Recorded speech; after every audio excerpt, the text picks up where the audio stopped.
Latest videos के लिए subscribe कीजिए बाल संस्कार केंद्र चैनल और बेल आइकन प्रेस कीजिए।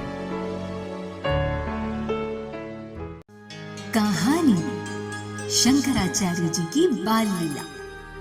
बालक शंकर के माता पिता पहले से ही निर्धन थे, लेकिन पिता के जाने के बाद घर में तो आय का कोई स्रोत ही नहीं रहा।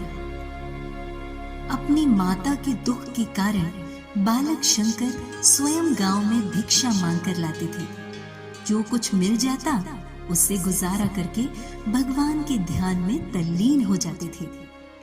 एक दिन बालक शंकर किसी ब्राह्मण माई के घर भिक्षा लेने गए एवं सहज ही बोल गए, भिक्षाम देहि। दुर्भाग्यवश वह ब्राह्मण माई इतनी दरिद्र थी कि उसके घर में अन्न का एक दाना भी नहीं था।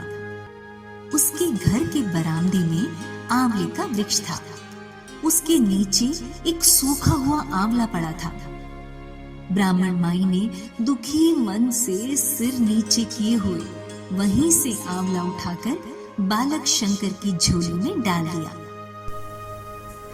हे बाल सन्यासी, हमारे पास इस आंवले के सिवाय आपको देने के लिए कुछ भी नहीं है। हमारी आर्थिक स्थिति बहुत ही दयनीय है।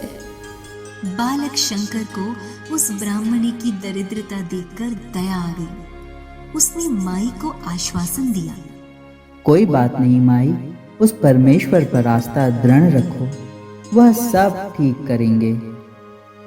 उसी दिन संध्या को बालक शंकर ने माता लक्ष्मी जी की उपासना के लिए कनक स्तोत्र की रचना की। फिर लिखकर उसका पाठ किया और मां लक्ष्मी से प्रार्थना की कि उस निर्धन ब्राह्मणी का दुख दूर करे।